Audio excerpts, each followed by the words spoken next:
Hi, this is Daryl Lynn with blackfilm.com. We're here today with Mr. Gil Robertson. He is the president of the African American Film Critics Association, better known as AAFCA. Hi, Gil. Hey, Daryl, thank you for having me.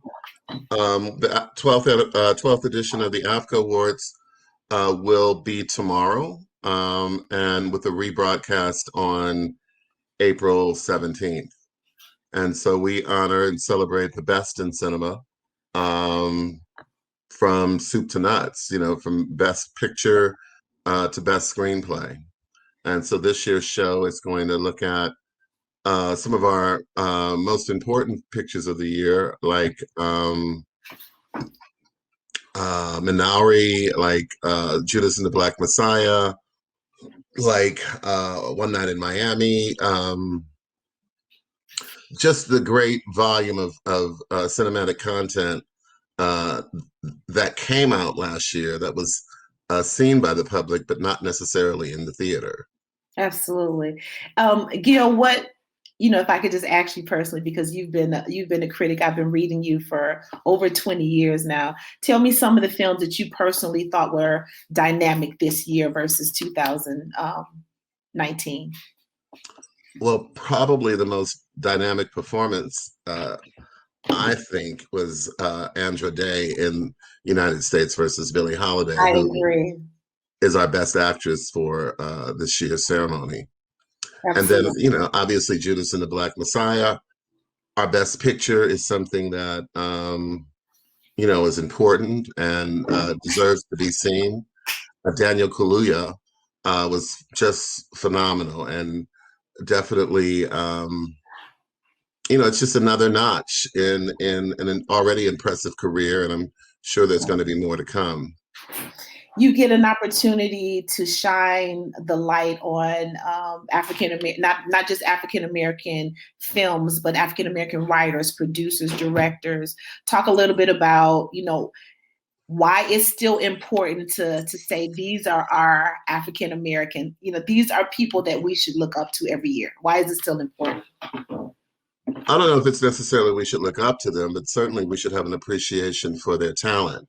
Hmm. And in that sense, I guess we do look up to them. But I like to think of all people as being equal. So certainly there's something that we can learn from everyone. Yeah. But these performances certainly showcased, talent ability that deserves respect.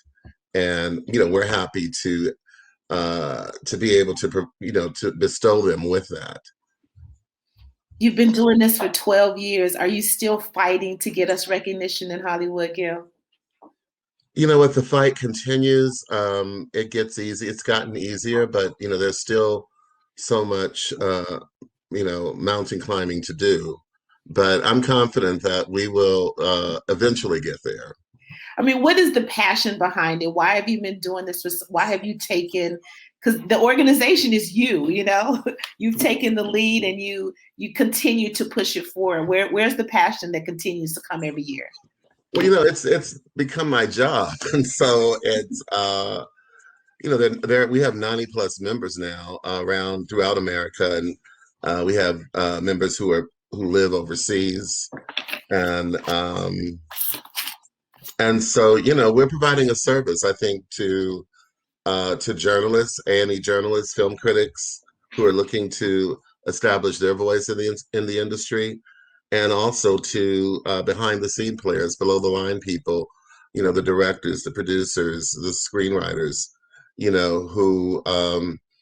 who deserve to have light shine on their gifts and abilities, and obviously the above line talent, the stars, who work tirelessly, at creating performances that people are going to enjoy, and so I do it because it makes me happy. Absolutely. I mean, you do way more than just do an award show every year. What are some of the things that AAFCA, well, tell me what AAFCA means and what are some of the things that you guys do every year? Well, we have a year-round calendar. We produce three physical events, our tent poles at the AAFCA Awards, which covers film, AAFCA TV Honors, which covers TV, and AAFCA Salute to Excellence, which is sort of like a career achievement award. In addition to that, we are present at the tentpole film festivals, Sundance, Tribeca, South by Southwest, and Toronto, where we work with those organizers to create programming, for whatever's going on, whatever's happening at that moment. We're usually somewhere in that mix. And then we also do boot camps, throughout the country, one in the North, one in the South, one in the East and the West. We partnered with schools like Wayne State University. In Detroit, yay! Yes, indeed. Obviously, Howard University, the AU Center down in Atlanta, Cal State Northridge in Los Angeles. And we identify and work with mass comm departments to just provide students who are interested in maybe putting their foot in the A&E space with sort of like the how-tos. And then we work with other organizations. We call them our sister organizations, like NALEAP, the National Association of Latino Independent Producers, and BAFTA, the British Academy, CAPE, the Coalition of Asian Pacifics in Entertainment, and the Gina Davis Institute for, which obviously is about fostering, positive representation for women on programming throughout the year. Oh, okay. I didn't know all of these things. I've been a veteran writer for over 20-something years. How do I become a member of your organization? Well, the criteria is on the website, AAFCA.com, AAFCA. And I mean, yeah, you could definitely be a member, Daryl. I mean, obviously, we've known each other for a long time, Absolutely. for 20 plus years, that's for sure. Absolutely. And yeah, I mean, we like for our writers to, obviously, they need to demonstrate that they are actively working in this space. So there's, the details on the website will explain what we're looking for in terms of, the frequency. We just want to know that you're committed. Right. Right. Okay. Let's talk about, obviously the award show that's happening tomorrow. What does this look like? What does it look like this year in a virtual space versus years before? Well, this is our second virtual award show. We did TV honors back in August. That was also presented virtually. And that's this year, amazing, Gil, that you've been able to do this. It's amazing. Well, thank you, my friend. I mean, this year it's been a long climb. I tell you, I'm looking forward to getting through tomorrow. I mean, what are we to expect? Well, I mean, you can expect Viola, Mariah, Gayle King, Ava DuVernay, Franklin Leonard, Charles King, Shaka King, Daniel Kaluuya, Dominique Fishback, Divine Joy Randolph, just, an endless array of celebrities, coming out to support, coming out to celebrate, coming out to present, coming out to accept, coming out to say goodbye in some cases to those that we lost. Yes. Speaking of Miss Tyson and Chadwick. And so, yeah, it's just going to be an abundance of love and a good time. Absolutely. You, out of anyone else that does things outside of the kind of normal award hoopla, you're always able to bring these really great people of Black Hollywood together. And I mean, how have you been able to do it every single year in pandemic and outside of pandemic? Like largely by, I think, reputation.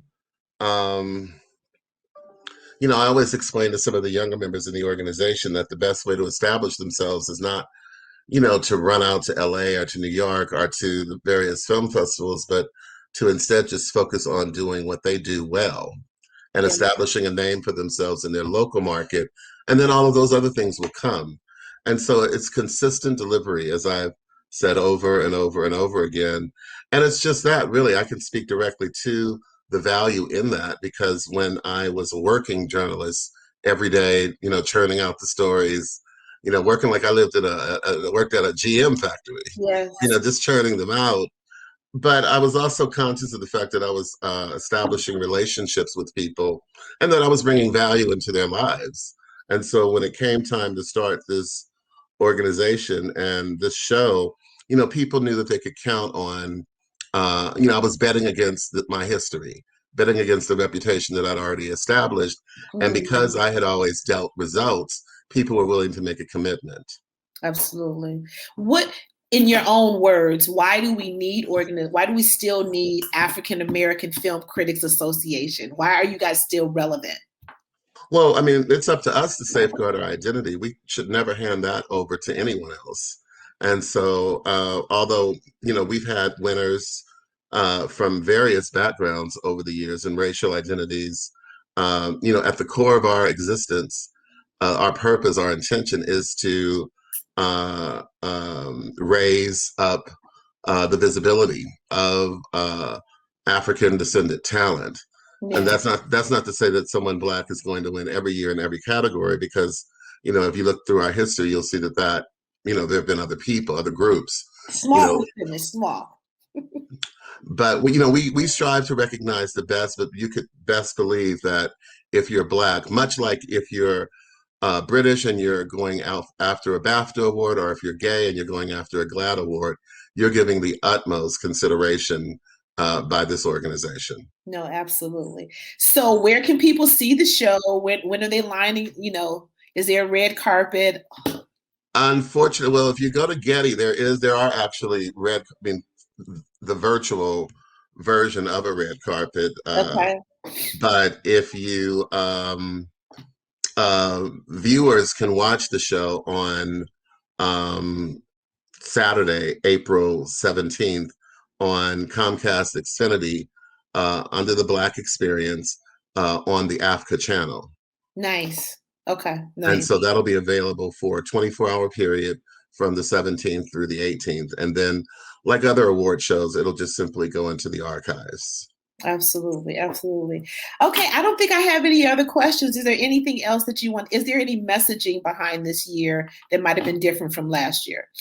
Probably the theme of resilience, and the fact that, this year, all of us have been through a storm, and cinema was something that, its purpose and its role in our lives was amplified this year. That's because it was one of the instruments, one of the distractions, whatever you want to call it, it got us through.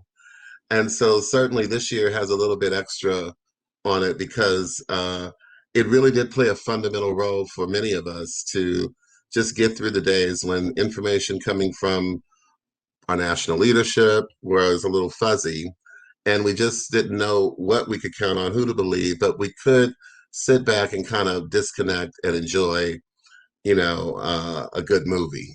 Absolutely. Absolutely. And they get dressed to the 9s and 10s, just like they were going to the app. Everybody is so beautiful. I'm always amazed. I am too. I mean, it's a fantastic evening. And yeah, it's just like, it really does, it becomes, Hollywood for us. All who's in attendance, but certainly for us. It Absolutely. really is like it's like it is the Black Golden Globes. I mean, people are congregating and fellowshipping and evangelizing about their lives, their careers, their ups, their downs. It's a warm room, and I hope that that warmth, that intimacy comes through on this virtually. But next year, God willing, we'll be back in the house, and we'll be able to offer that experience. But, we're going to always hang on to the virtual component. So we're going to always make sure that not always be in LA, right? Exactly. And so recognizing that, we want to be able to share, our special night in cinema with other people. Absolutely. Thank you, Gil. Congratulations for 12 years. Thank you. 18 as an organization, but 12 years with the award show. Well, congratulations for it all. I can't wait to see tomorrow. I will be in the house. Well, we look forward to seeing you. Absolutely. And we love the family at blackfilm.com, and appreciate the support. Absolutely. Thank you, Gil.